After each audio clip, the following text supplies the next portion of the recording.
واش بصح الحولي هاد العام غيولي لمن استطاع إليه سبيلا؟ عيد الأضحى في المغرب هاد السنة ديال 2026 كيعيش أزمة أسعار حقيقية، وكيبين لينا كيفاش السوق كيقاوم وكيفاش سلوك المغاربة تبدل بشكل كبير. ولكن شنو واقع بالضبط في هاد السوق؟ الغريب في الأمر مشاهدينا الكرام هو أننا كنشوفوا استقرار في أسعار التكنولوجيا، ولكن في المقابل كاين غليان وأرقام قياسية في المواد الغذائية واللحوم الحمراء، لدرجة أن أسعار الماشية زادت بنسبة كتراوح بين 30 حتى 50% مقارنة بالسنوات العادية. واش بغيتوا تعرفوا شحال وصل ثمن الحولي بالدرهم؟ الأرقام كتهضر بوحدة. خروف السردي الممتاز زاد ب 65%، ووصل ثمنه بين 5500 و 7500 درهم. وخروف البركي المتوسط زاد ب 60%، ووصل بين 4000 و 5000 درهم. أما الأغنام المستوردة فالثمن ديالها بين 2800 و 3800 درهم، ولكن ما متوفراش بكثرة. ولكن شنو هو السبب الحقيقي وراء هذه الصدمة في الأسعار؟ الجذور ديال هذه الأزمة كتبدا من توالي سنوات الجفاف اللي ادى لتراجع المراعي والغطاء النباتي الطبيعي، وهذا الشيء خلى الكساب يعتمد كليا على العلف المشري، وزيد عليها الارتفاع العالمي في أسعار الذرة والصويا اللي خلى تسمين الخروف عملية مكلفة وفيها مخاطر كبيرة. إذن شكون اللي كيربح في هذه السلسلة؟ وأين كتضخم الأسعار؟ الصدمة هي أن الكساب المنتج كيتكبد تكلفة عالية والربح ديالو قليل، بينما الحلقة الأقوى اللي كتربح بزاف هي الوسيط أو الشناق اللي كيشري القطيع بكري وكيتحكم في العرض اللي كاين في الأسواق الأسبوعية باش يفرض أرباح خيالية.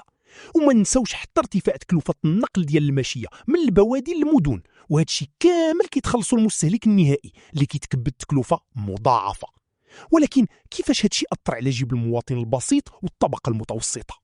الضغط الاقتصادي هلك القدرة الشرائية ديال الطبقة المتوسطة اللي ولات مضطرة تخلي على الخروف الممتاز وتمشي تقلب على الخروف المتوسط، وهذا الشيء خلق طلب كبير ومفاجئ على هذه الفئة المحدودة.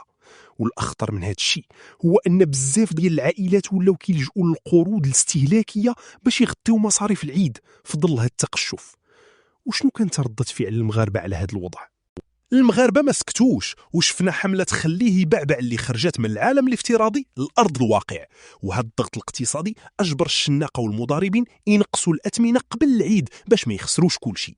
وشفنا وعي مالي كبير بحيث تعلت أصوات كتدعو الأسر اللي دخلها محدود باش ما تاخدش كريدي على قبل سنة مؤكدة، وكانت مطالب للحكومة باش تراقب السوق وتدعم الكساب الصغير مباشرة بلا وساطة.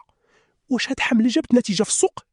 فعلا السوق استجب وعاش حالة ديال الركود الحذر وانخفاض الحركة التجارية في المدن الكبرى بحال كازا والرباط وطنجة. المربين والوسطاء اضطروا يبدلوا تكتيك البيع وينقصوا الأسعار في نهار عرفة باش يصرفوا الفائض، وهذا الشيء كيتعتبر انتصار معنوي للمستهلك وتصريف الفائض بخسارة للوسطاء الجشعين. ولكن باش ما نطيحوش في نفس المشكل مستقبلا، شنو هي الحلول؟